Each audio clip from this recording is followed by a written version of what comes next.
May 15th. Roads. Where we're going, we don't need roads.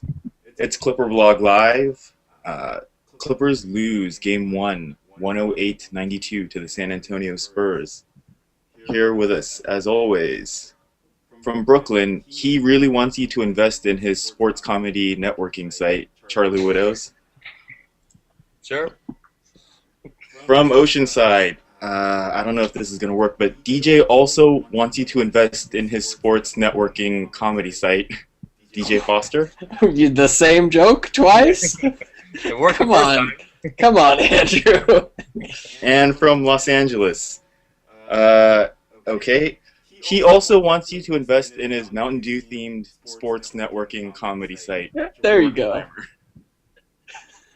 Well, look, you have nailed the essence of postmodern comedy, Andrew, which is it starts out not funny, and if you say it enough times, it doesn't get funny, and then just awkward pauses. Kind of I have a sports comedy network site I want you to invest in. You, sir, have my commitment. But let's start with you, Jordan. What did you think about this resounding Spurs victory?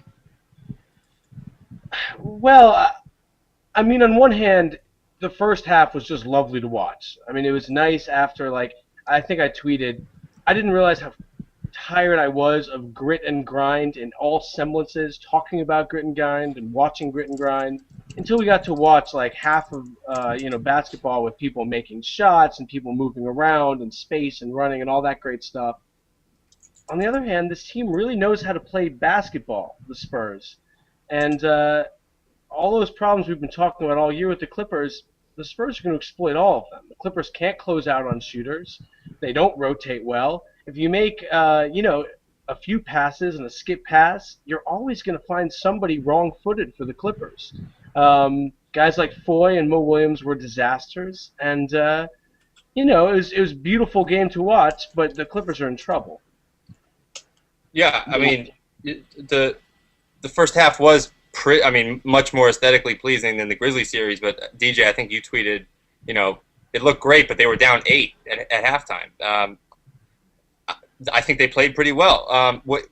To your point, Jordan, about the rotation, the Spurs played their game that kind of we all expected. The rotations for the Clippers all year have been slow, and to maybe if they had any hopes of repeating some of the defensive efforts that they showed in Memphis, they had to be at their best. Blake Griffin's clearly not at his best right now, even and he wasn't a great defender to begin with. As you said, Foy and Mo just weren't in the right place on any of those.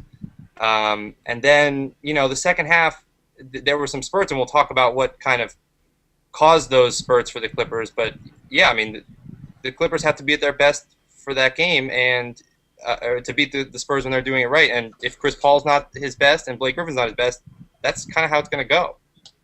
And not to be too pessimistic, but as much of a revelation as the Clippers' defense was in the Memphis series, it was defense of a particular type against a particular group of weapons. It was getting in the paint and turning it into a slugfest. And actually, as impressive as it was, that's much more within their capabilities than the things they would have to do to play great defense in this series against the tools of the Spurs, which I kind of doubt they even have, maybe even on their best day. Yeah, I'm gonna go general take here. The Clippers aren't gonna stop the Spurs offensively anytime soon. They're just too good at moving the ball, too good at swinging it. They cause too many rotations, just way too many problems for the Clippers to attack. If they're going to win any games in this series or win the series, it's going to be through offense. They're going to have to win in shootouts and hope that San Antonio misses shots, because there were no signs that I saw that they'll be able to chase open shooters off the line tonight. It's just not there. They don't have the personnel. They don't have the scheme. So Chris Paul can't play the way that he played, and the Clippers can't win like that if they get a 6-point performance or whatever it was from Chris Paul, no matter how good Bledsoe is. This isn't the Memphis series. This isn't we get a couple of surprise performances off the bench and then grind it out for a 82-81 victory. This is going to be an up-tempo shootout type of series, and if your best player isn't making shots and is turning over the ball at a high rate, it's going to be bad. It's going to be really bad. DJ, there's a Twitter question that kind of hit exactly what you just talked about. Digby House asks, unusually high turnover rate for Chris Paul in the last few games. Do you think fatigue is a major factor? It could be. It very well could be. I think it's more a defense is collapsing on him than anything. I think his turnovers are mostly coming when he finds himself in too deep a little bit, and the defense is surrounding him, and he's having to throw passes through trees. There's a couple uncharacteristic ones, but mostly I think it's a result of just traffic. He's just stuck in traffic, and he's having to make a decision. He made a couple bad ones tonight, but he can play like that if the Clippers want to have a chance in this series. Okay, let's talk a little bit more positively for a few minutes here. Charlie, you're grinning. I think you know we're going to talk about. Eric Bledsoe, 23 points, leads the Clippers. What, Charlie? You want to explain what the hell's going on there? Yeah, I mean, I think we're watching, something really special. I mean, not to hyperbolize it, but there's a reason Neil O'Shea traded up for him. There's a reason he didn't trade him away for Chris Paul. There's a reason he didn't trade him away at the deadline. This guy's special. He's a special player. He's 6'1", and maybe, and he is a phenomenal rebounder. He's a phenomenal defender, and tonight we saw him become a scorer. And I think he has that in him, and it's probably a product of, whether it's by necessity or design, he's getting time, and he's, because Chris Paul's not physically able, as we were talking about, to get in the lane and be explosive, Bledsoe's getting that opportunity, and it's just, it's really amazing to watch. What I called for, and I think a lot of people agreed with earlier in the season, was let's try to work him and Paul together in the regular season when they have time to get to know each other, feel how they play on the court, and see how that lineup works. And then Vinny could get more comfortable with that lineup. That never happened. And so, you saw at one point Bledsoe was at the free throw line and Chris Paul was checking in. And Bledsoe's so used to being subbed out for him that he literally turned and took a few steps to go off the court, even though he was at the free throw line, and it was not a possibility that he was going to get subbed out. It was amazing. And if you have I think the formula for winning a couple games or winning the series is Chris Paul, and Eric Bledsoe is something like what he was tonight. Yeah, look, I have very little to add to what Charlie said. I do think what we're seeing is not just tonight, but now this is the third game in a row where Eric Bledsoe has probably been the first or second best Clipper on the court for the last 3 games of playoff basketball. You're seeing that he has – did I say Chris Paul? Sorry, I meant Eric Bledsoe. You're seeing also that he has the ability to pass. Obviously, he has the ability to rebound as well as anyone in the league who's his size. But at the end of the day, it does come down to his defense. I can't think of 5 other players in the league where they can go through stretches on the court where 5, 6, 7, 8 possessions in a row, they will affect the game defensively. There was a stretch in the second quarter there where every time down the court, it seemed like Bledsoe was doing something to keep the Clippers in the game, getting a hand on a ball, forcing Ginobili into a turnover, a bad shot. And just, there was a point in the fourth where he was asking Vinny to come off because he was just winded. I think his fitness is the only thing that can keep him from playing 48 minutes at this point. Yeah, just quickly, again, that's another thing that they probably could have prepared for in the regular season. The fitness level would have been better if he were part of the rotation more in the regular season. And the other thing is, I think there's probably a temptation to suggest maybe that that he's taking people by surprise, or just in general when someone kind of bursts on the scene like this. But this is the playoffs, and you can't really do that. And especially against the Spurs, Greg Popovich doesn't get taken by surprise, especially from someone who, as you said, there is tape. It might not be too much, but there's recent tape of him being a real factor like that. Yeah, Charlie, if you're not going to use hyperbole, I sure as hell will. We've compared Bledsoe to, Iman Shumpert, Avery Bradley as that type of player. Tonight's performance was Dwayne Wade. That's who I saw out there in Eric Bledsoe when he was pulling up mid-range jumpers. He was crashing offensive rebounds, getting put back dunks. He was blocking shots. He was playing passing lanes. He was doing a lot of the same things that young Dwayne Wade did. He's not as polished, obviously. He doesn't have the same skill set, but his impact on the game was very similar. It reminded me so much of Wade. And Wade was still in college at Bledsoe's age. I think DJ is frozen out. So we're going to ignore DJ for a second here. And Jordan, what would you do to clearly we've seen Bledsoe at times get fatigued because he's just running so many minutes at such a high octane. How would you make the adjustment to get him those crunch time minutes while still keeping him relatively fresh? Is it a question of maybe starting him in the off guard spot or in the point guard spot with Chris Paul at the beginning of the second half and then swapping him out for Foy and kind of switch their minutes? You know, I'll be really reductive with this answer, Andrew. I don't think there is a move that Vinny Del Negro can make to keep Eric Bledsoe fresher, because at the end of the day, Mo Williams, Randy Foy have been relatively ineffective, but if you don't play them any minutes, there just simply aren't enough minutes to go around. Rather, Chris Paul has to be more effective. I mean, it's a hilarious thing to be saying in the playoffs that Chris Paul needs to take pressure off Eric Bledsoe. But I think there's still a lot of evidence from watching these games that Chris Paul is not 100% right. I mean, as great a game as Bledsoe had, you have to think that if Chris Paul was 100%, Eric Bledsoe is not handling the ball on key mid-fourth quarter possessions, as a primary ball handler. That's the thing. He's being asked to do not only the usual Eric Bledsoe things, but Chris Paul things as well right now. And frankly, that's not a winning formula. And without Chris Paul doing the Chris Paul things, he's never going to be able to do enough and be fresh enough to carry them to a victory. Yeah, I mean, I think it can be a winning formula, if worked out and if, it becomes a consistent thing where those two are together and they learn how to play off each other. Because, Chris Paul can obviously score off the ball. But the other thing is, I think in terms of fatigue, it's Bledsoe, tough it out for 6 more games or whatever, as many as you have. You only have so much time. Welcome back, DJ. Did I make too many Dwayne Wade comparisons where like Google Hangout has a limit? They're like, nope, this guy's full of it. Let's get him out of here. DJ, I just asked the other guys, how would you adjust the rotations to keep keep Bledsoe fresher at the end of the game? And I maybe pose the question: Do you flip flop Foy and Bledsoe's minutes in the second half? Still let Foy start the game, but when they come back out after halftime, let Bledsoe take those minutes and bring Foy in just to give him a breather. Yeah, I don't know.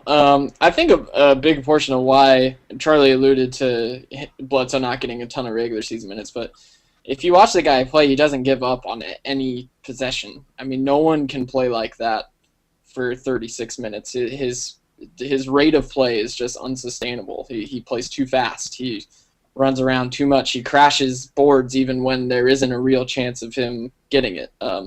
He's just all over the place. So as far as the rotation goes, I said before the series started that I think it's still a series for the Clippers shooters, and that I would hope that if Chris Paul can get into the lane or, get that double, that the guys are going to get open looks. We saw Caron Butler get some good open looks. I'm not against starting Randy Foy, but make him one of those starters that plays for 4 minutes and then Eric Bledsoe comes in. You know what I mean? And then he's buried to the bench. Yeah, if you don't, I can understand not wanting to mess with the starting lineup, but there's no reason why Foy's minutes should ever sniff Bledsoe's, considering the way he's playing and has been playing in the playoffs. I saw a tweet earlier today from Nick Flint. His PER is over 20 in the playoffs. He is like 12 in the regular season, over 20 in the playoffs. 20 is like all-star. If you hit 20, you're most likely an all-star. So he needs to play as much as possible. And remember, 7 of those games were against a phenomenal defensive team. It's not like it was against some run-and-gun team in the playoffs either. Right. Right, and PER, by the way, undervalues defense in some ways. I mean, it doesn't even take into account the ridiculous stats that were coming out of the Memphis series, like Mike Conley's plus minus when Bledsoe was on and off the floor, was like, I'm forgetting the numbers, but I think Conley was minus 50 with Bledsoe off on the floor and plus 40 something with Bledsoe off the floor. That's not even reflected in per. So. Yeah, very true. And just kind of one more thing about Chris Paul. I mean, it's now been a couple games where he's laid eggs. I mean, let's be honest, especially by his standards. And I think that might be something to do with, kind of how the offense is all on his shoulders, and maybe defenses can focus on him, and he's not getting the relief from his wings. But, Bledsoe's the one who gives him that relief at this point. And I also think, Charlie, and this is pure supposition, I have no proof to back this up, I think the fact that he's, quote, laid eggs in 2 of the last 3 games speaks to the fact that, while he'll never tell you this, he's pretty far from 100%. To me, it reminds me of like a baseball pitcher who loses a few miles per hour off his fastball. Right. He goes from unhittable to a guy who, if he doesn't hit his spots, is very hittable.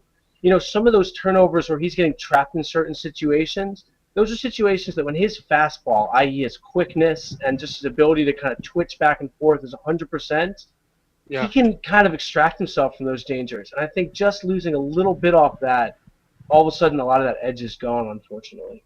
Well, and let's keep in mind, I mean, well, first of all, the one thing I would say is, the first half of game 1 was perhaps his worst egg he laid yet, and that was before the injury. But let's not forget that he lost his explosiveness, or some of it, in New Orleans when he got his first knee injury. So he was already playing at a level that's not quite the Chris Paul that we all kind of remember from the playoffs before.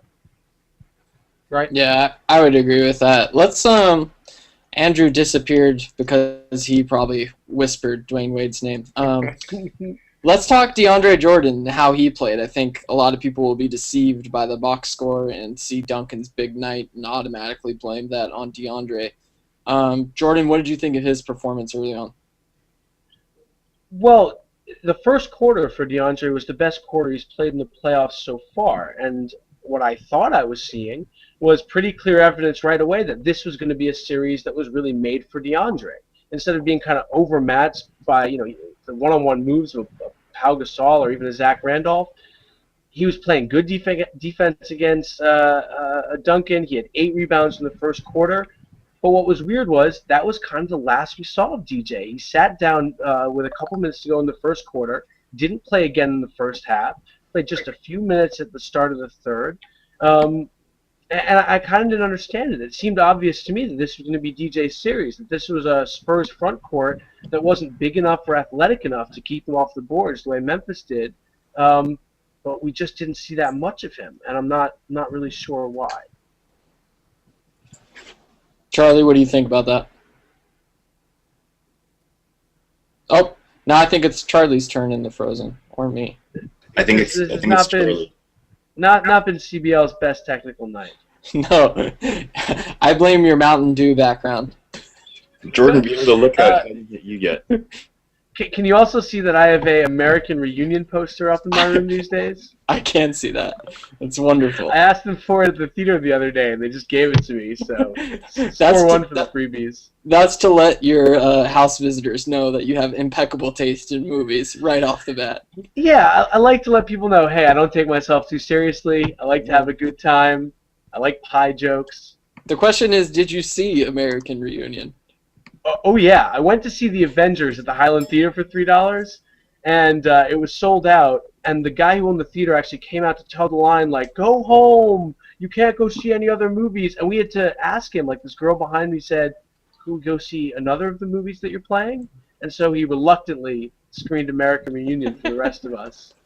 And it was awesome, by the way. I mean, it's. I came out of it, and my buddy I went with just turned to me and he goes, "It's Stifler's world. The rest of us are just living in it." Beautiful. And, it's totally true, man.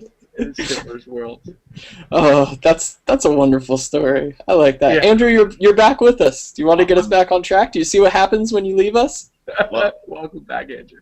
I think you guys were talking about DeAndre before you went off on, I don't even know how many minute thing about American Reunion, right? It was just chaos. It It was just chaos. I'm sure you guys have said the same thing. I have no idea why DeAndre did not play more minutes. It seemed like he was really productive today. I think he had 7 points, 9 rebounds in 18 minutes before they kind of reinserted him in for garbage time. And he seemed like one of the more effective defenders on Tim Duncan. I mean, Tim Duncan had a terrific stat line, but he made a lot of tough shots too. Yeah. The bigger question I have is, Blake looked good for about 5 minutes in the first quarter, and then it was just he was falling off a cliff. We have a lot of tweets saying that he just doesn't look that good. Sujin Lee tweeted, "I hope I regret saying this, but I don't think Blake is going to get back to his normal self." I really wonder if they should think about just sitting Blake Griffin game 2, because he looks tentative on offense. And when he's tentative on offense, he's stopping the entire offense. He's not contributing to anything, and he's always been an average to below average defender. So I'm not necessarily sure what he's contributing. DJ, you disagree? I'm not buying it. I'm not buying. I think he's injured. Yeah, and I think he's lost a little bit of explosiveness, but I don't think it's an overwhelming amount. I know I've alluded to this on Twitter, and maybe I'm overblowing it. He did a 360 dunk before Game 7 in warm-ups. Willis Reed doesn't go out and do 360 dunks before he makes his heroic performance. Like, I'm not saying that Blake isn't hurt. I totally buy into that he's hurt. He's lost some explosiveness, but those are just things that you don't do if you're really, really struggling. Look, I don't even blame the explosiveness for why he can't score over Boris Diaw. He's not using those pump fakes and that footwork that we saw for a little bit there in the Memphis series. He's just trying to turn and jump and score. He's out of control. He's not attacking in space. He's not facing up and making a quick, decisive move. I don't buy that it's the injury is the full reason.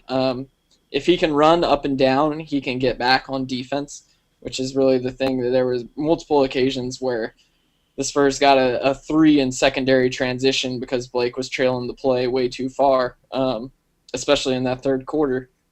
So I don't know. I don't know that I buy into the fact that his injury is leaving him completely ineffective. I just think if he can't score, he's not that effective. In Game 7, he was. Most of the time, he's not. Yeah, I agree with that. I think, he's obviously injured. I mean, we know that. But his effort on defense has also always been inconsistent for the most part. And so, when you see him knock it out on a shooter and hold his leg, part of it's because he just isn't naturally inclined to get out on a shooter in time. And, maybe he's also noticing his leg hurts at that time. But as you say, we've all played sports and if you can't do things if you're hurt, and you can't do 360 dunks if you're hurt.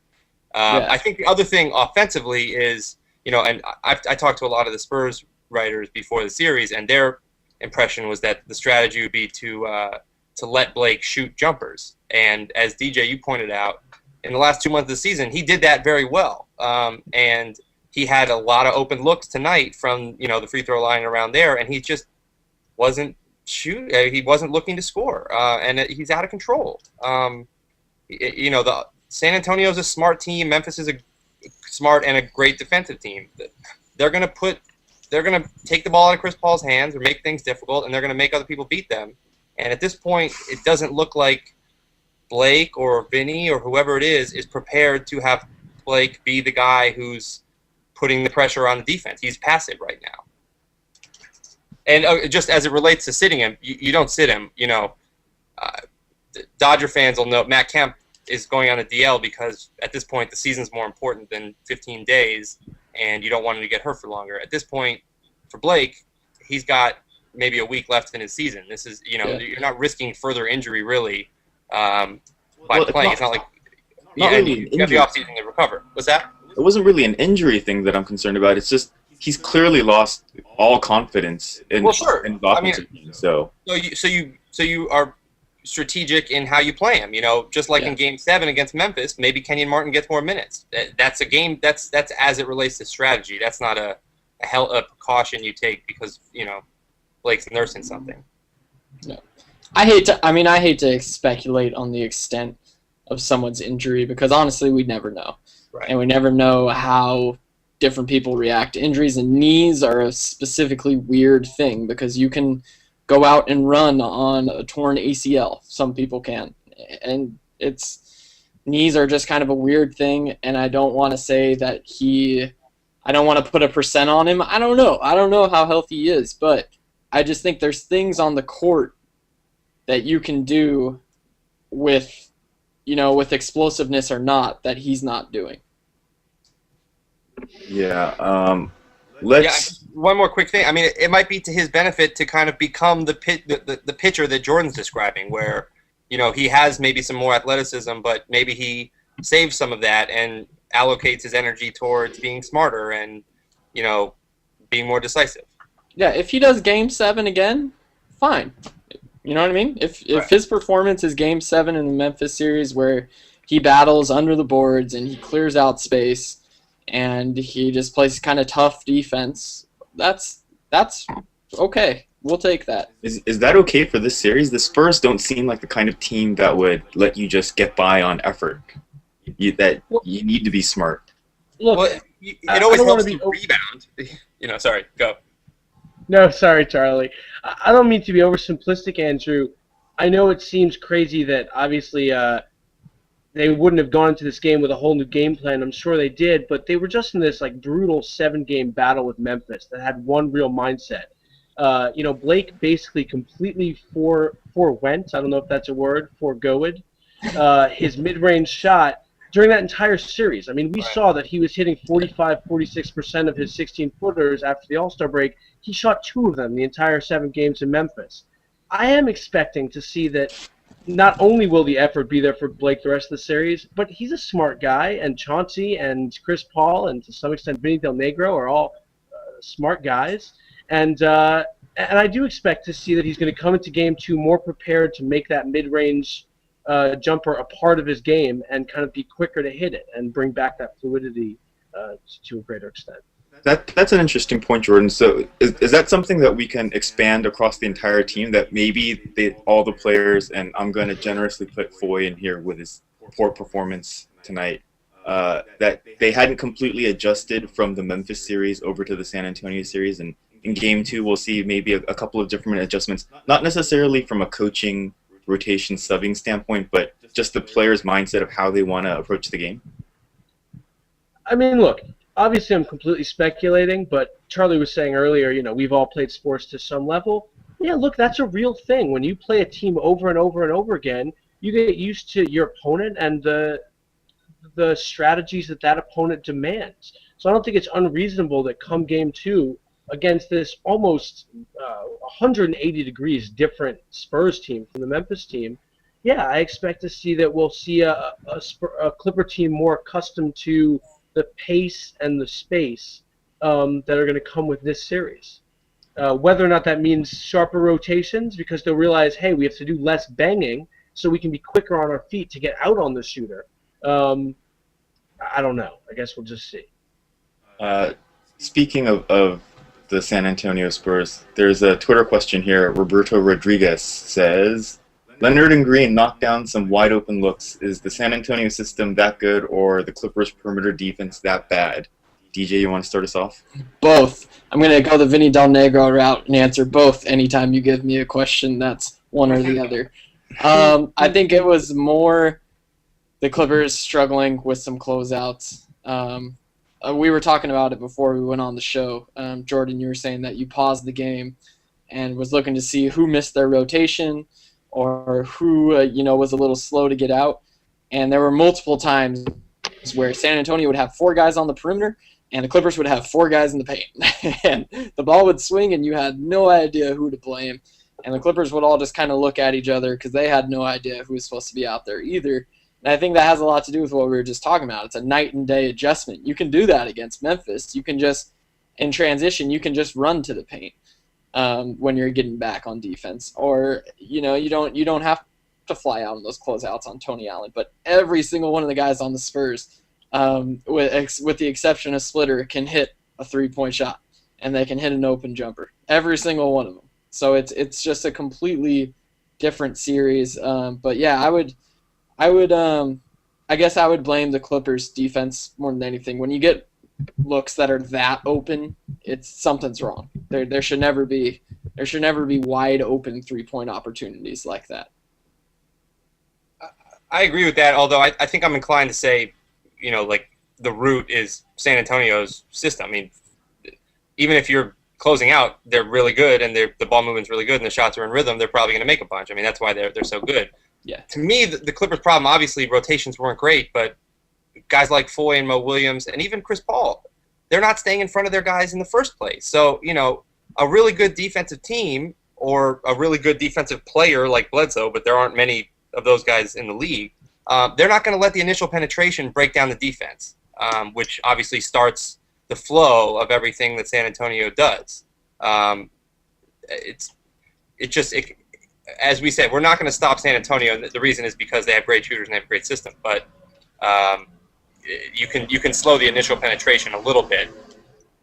Yeah, I don't want to discount what the Spurs do, because even if you do stay glued to those shooters, their interior passing is so incredible that they're going to make that high-low dump. I mean, we saw Diaw and Duncan working off each other beautifully early on, the same way that Gasol and Randolph kind of work on each other. If you want to make comparisons to the Spurs and Grizzlies, the Spurs do everything the Grizzlies do, and they shoot. Right.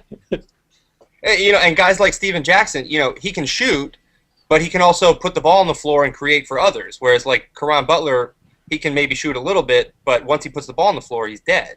And a lot of the wings are like that.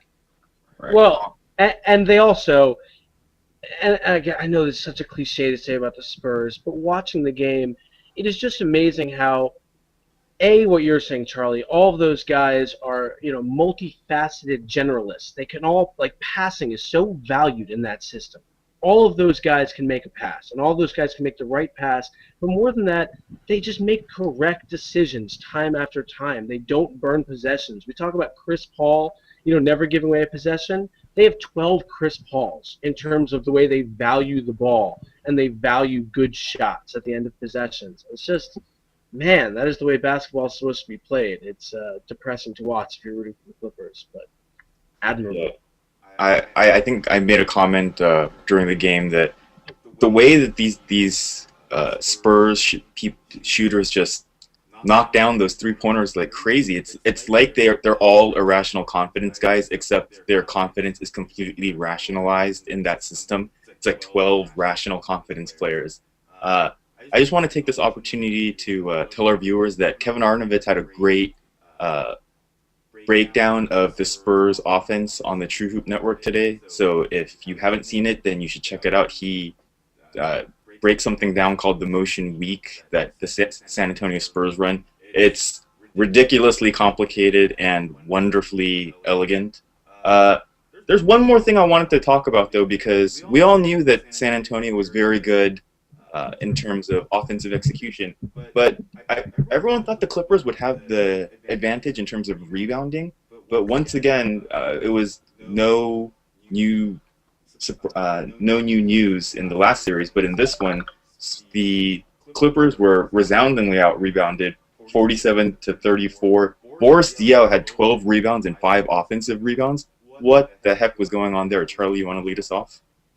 Yeah, I mean, he had a great quarter. I think he had a lot of that in the third quarter, maybe third and fourth. I also think, they took a lot of long shots, which can tend to lead to unpredictable rebounding,